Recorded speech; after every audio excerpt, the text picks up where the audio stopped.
अखिलेश का सीएम योगी पर तंज, कहा अपनी दुकानों पर बुलडोजर चला, वाहवाही बटोरी। सपा के राष्ट्रीय अध्यक्ष अखिलेश यादव ने कहा कि मुख्यमंत्री जीरो टॉलरेंस की बात करते हैं। भाजपा के लोग कहते हैं कि कानून व्यवस्था पर जीरो टॉलरेंस है। बांदा में युवती की हत्या कर दी गई, उसके साथ क्या क्या हुआ, ये है भाजपा का जीरो टॉलरेंस। भदोही और कानपुर में घटना हुई, देवरिया और गोरखपुर में घटना हुई, कोई मिलने नहीं जाता है। मुख्यमंत्री जब आते और जाते हैं तो यहाँ पर हत्या हो जाती है। भाजपा के नेता ने जमीन खरीदी, 6 करोड़ का चेक दे दिया, फिर ये कहकर चेक वापस ले लिया कि चेक में कुछ कमी है। चेक वापस लेकर चतुराई से चेक फाड़ दिया। कई बार भाजपा नेता के घर जाने के बाद उसे चेक नहीं मिला, उसने आत्महत्या कर ली। कानपुर में 2 बेटियों को न्याय नहीं मिला। कहने को तो उनका बुलडोजर हमेशा तैयार रहता है। भाजपा का कोई नेता अपराध करेगा तो इनके बुलडोजर की चाबी खो जाती है। ये गरीबों पर बुलडोजर चला रहे हैं। उन्होंने कहा कि मुख्यमंत्री ने यहां अपनी दुकानों पर बुलडोजर चलाकर वाहवाही बटोर लिए। जो दुकानें गिर आईं, जिन पर बुलडोजर चला, कुछ लीगल कुछ इनलीगल था। ये ऐसे पहले मुख्यमंत्री हैं जिन्होंने अपनी जमीन पर बुलडोजर चलाकर करोड़ों रुपए सरकारी खजाने से ले लिया। जो पैसा खुद अपने लिए सरकारी खजाने से लिए हैं, उतना ही उन लोगों को मिलना चाहिए जिनके घर पर बुलडोजर।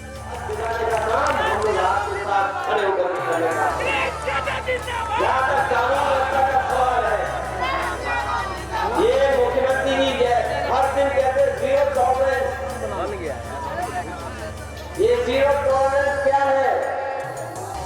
ये बीजेपी के लोग कहते हैं कि हमारे यहाँ जो कानून व्यवस्था में जीरो टॉलरेंस है।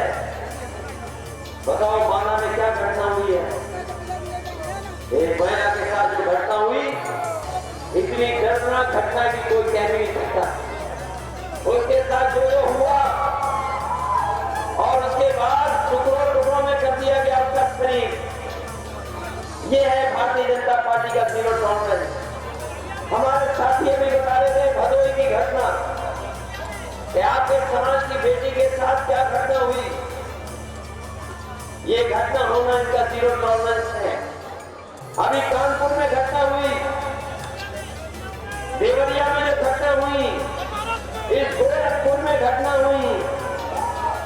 कोई महीना नहीं जाता जब किसी बेटी या महिला के साथ घटना गोरखपुर में न हो जाती हो। और जब मुख्यमंत्री आए हैं और अगर मुख्यमंत्री वापस गए हैं तो किसी न किसी की हत्या हो गई है। आप अखबार उठा करके देखो, ये है इनकी जीरो टॉलरेंस। और मुझे याद आ रही वो घटना जहां एक बीजेपी के नेता ने गरीब परिवार से जमीन खरीदी, 6 करोड़ का चेक दे दिया। उस सीधे सारे इंसान को नहीं पता था कि 6 करोड़ का कब जमा करना है। बीजेपी के नेता दोबारा गया रजिस्ट्री कराने के बाद, उसने कहा कि चेक में थोड़ी कमी छूट गई है, मुझे चेक वापस दे दो। वो सीधा सारा आदमी, गरीब गांव का रहने वाला, भोला वाला, उसने बीजेपी के नेता को वो 6 करोड़ का चेक वापस कर दिया। उस बीजेपी के नेता ने चतुराई से चेक को फाड़ दिया और उसको कहा कि जाओ घर में, दोबारा हम चेक दे देंगे। कई दिनों इंतजार करने के बाद, कई बार बीजेपी के नेता के घर जाने के बाद उसको चेक वापस नहीं मिला। मजबूरी में उसने आत्महत्या कर ली। आज भी कानपुर में 2 बेटियों की न्याय मांग रही, अभी भी न्याय नहीं मिला। वो बीजेपी का नेता अभी भी खुलेआम घूम रहा, उसके खिलाफ कोई कार्रवाई नहीं। वैसे तो इनका बुलडोजर तैयार रहता है, कहीं भी चल देता है। बुलडोजर तैयार रहता है कि चल देता है कहीं भी। लेकिन अगर बीजेपी का नेता अगर कोई अपराध करेगा, घटना करेगा, तो इनके बुलडोजर की चाबी खो जाती है, ड्राइवर भाग जाता है। और ये जो बुलडोजर चला रहे हैं, ये गरीबों को चला रहे हैं, मुसलमान भाइयों को चला रहे हैं। और यहाँ पर तो बुलडोजर चला, हमारे पत्रकार साथी जानते होंगे, मुख्यमंत्री जी ने अपनी जगह पर बुलडोजर चलाया, उसकी बाधाई नहीं, और जो नुकसान हुआ उसमें करोड़ों रुपए वसूल होंगे।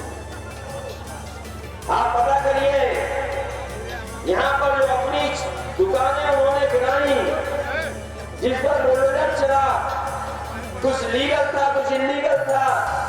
ये पहले मुख्यमंत्री हैं जिन्होंने बुलडोजर चला करके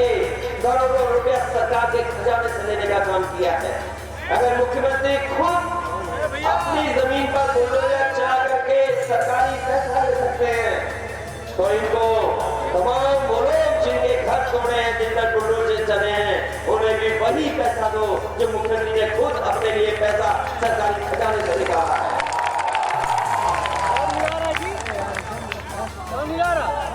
वैसे तो मुख्यमंत्री जी की हमने सड़कें देख ली हैं, गड्ढे वाली सड़कें देखी हैं और सड़कों में नई भर्ती हुई है, नई ट्रैफिक पुलिस आई है। कोई दिन में कम दिखाई देती है, रात में तो सड़क में वही मैनेजमेंट कर रही है। और वो सबसे प्रिय जानवर भी बीजेपी का है। ये बीजेपी का प्रिय जानवर जो सड़कों से लेकर के खेतों में घूम रहा है। जब मैं पिछली बार गोरखपुर आया था, देवरिया तक गया था, मुझे हर किलोमीटर में दिखाई दिया था।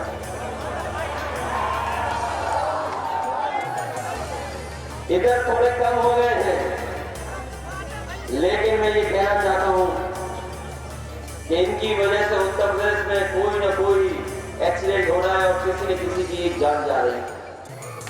कोई दिन नहीं बचा है जिस दिन उत्तर प्रदेश से सुनने को न मिल रहा हो कि सांड के टकराने से या सांड की वजह से किसी की जान न जा रही हो। सोचो, ये कहते हैं $1 ट्रिलियन इकोनॉमी बनाएंगे। इन्होंने मंत्री अमेरिका भेजे, इंग्लैंड भेजे, जाने कनाडा भेजे। मैंने सदन में पूछा उनसे कि दुनिया के इतने देश घूम कर के आए हो, अगर कहीं किसी देश में सड़क पर जाकर घूम रहे हो तो बता दो हमें। कहीं जानवर नहीं घूम रहे जो $1 ट्रिलियन की इकोनॉमी भी बनाना चाहते हैं, वो बताओ सड़कों से सांड नहीं हटा पा रहे। सांड तो दूर, वो डेंगू वाला मच्छर आ गया, वो भी नहीं पकड़ में आ रहे थे। बताओ कहां पड़ रहा है डेंगू वाला मच्छर। न जाने कितने लोगों की जान चली गई। और अगर अस्पताल जाने के लिए जो हम लोगों ने एम्बुलेंस दी थी, वो भी व्यवस्था खत्म कर दी। क्योंकि एम्बुलेंस इसलिए दी थी कि गरीब हमारा जो गांव में रहता है उसकी मदद के लिए ये एम्बुलेंस उन्हें अस्पताल पहुंचा देगी। और अपनी माताओं बहनों के लिए, गर्भवती माताओं के लिए विशेष एम्बुलेंस चल रही थी, लेकिन उस एम्बुलेंस को भी बर्बाद कर दिया। ये 100 नंबर वाली पुलिस 112 कर दी। और मैं कितनी बार कहूंगा कि हमारी पुलिस को भी लग गया कि जब 100 से 112 हो गया तो हमारा भी रेट बढ़ गया। सोचिए, ये हालत है। जो अच्छी चीजें वो खराब कर दी। जो एक्सप्रेस वे में उंगली उठाते थे हमारे कि हमारा एक्सप्रेस खराब है, कि इसमें भ्रष्टाचार हुआ है, बेईमानी हुई है। लेकिन मैं आपको बताना चाहता हूं, जिस सड़क पर प्रधानमंत्री जी ने अपना हवाई जहाज उतारा था हरकुलर, वो किसी और ने नहीं, समाजवादियों ने बनाया था। अगर समाजवादी नहीं बनाते तो उसका हवाई जहाज नहीं कर सकता था। और क्योंकि एक्सप्रेस वे के बारे में पता नहीं है, जैसे फिल्म देखने का नहीं पता है कि फिल्म कहां बैठ करके देखी जाती है, वैसे ही एक्सप्रेस वे कैसे बनता है वो नहीं पता उन्हें। अभी गोरखपुर जोड़ने का एक्सप्रेस वे बन रहा है। सुनने में आ रहा है कि उत्तर प्रदेश का सबसे महंगा एक्सप्रेस वे बनने जा रहा है। और पता नहीं कब बनेगा, इसका भी पता नहीं। पूर्वांचल से जोड़ रहे हैं ये लोग, 90 किलोमीटर है। सोचिए, कभी घर जाकर के हिसाब लगाना कि 90 किलोमीटर की सड़क ये 6000 करोड़ में बना रहे हैं। जो सड़क कम पैसों में बननी थी, वो सड़क सोचिए आप, हिसाब किताब लगाना। कोई गणित का नौजवान होगा बताना कि 90 किलोमीटर सड़क 6000 करोड़ में बन रही है, तो बताओ 1 किलोमीटर कितने करोड़ की बन रही होगी। सोचिए, 6000 करोड़ की 90 किलोमीटर की सड़क। ये भ्रष्टाचार नहीं है, ये गोरख धंधा है कि 90 किलोमीटर की सड़क आप 6000 करोड़ में बना रहे हो। ये गोरख धंधा है। इसके स्टेडियम कब बनेगा, पता नहीं कब बनेगा। समाजवादियों ने बनाया, उसमें अभी इंडिया जीता था, याद होगा आपको। और ऐसा बेहतरीन स्टेडियम बनाया जिसकी आप कल्पना नहीं कर सकते हो। अब पता नहीं गोरखपुर में बना रहे कि नहीं बना रहे, लेकिन अपने साथियों से कहकर के जा रहे हैं अभी तो समय है सरकार बनने पर, ये बना दे तो बना दे, नहीं तो लखनऊ से अच्छा स्टेडियम समाजवादी लोग बना करके दिखाएंगे। इसलिए बहुत सी बातें की जा सकती हैं आपके बीच में, बहुत सी बातें की जा सकती हैं आपके बीच में, लेकिन सच्चाई ये है कि आज हर वर्ग के लोग दुखी हैं, हर वर्ग के लोग दुखी हैं। नौजवान से पूछिए, उसके बाद नौकरी नहीं, रोजगार नहीं, भविष्य क्या होगा ये नहीं पता। हमारा किसान जिसको झूठ बोल करके एक आगे आपकी आय दोगुनी होगी, हमारा किसानों का गेहूं प्राइवेट कंपनियों से खरीदवा लिया गया, और प्राइवेट कंपनियों से इसलिए खरीदवाया क्योंकि उनको ये मुनाफा देना चाहते थे। हमारा सवाल ये है कि अगर प्राइवेट कंपनियां गेहूं खरीद रही हैं और ज्यादा मुनाफा कमा रही हैं, तो बताओ सरकार ने क्यों नहीं खरीदा? और सरकार खरीदी तो हमारे गरीब और किसान को मुनाफा होता, उनको फायदा होता।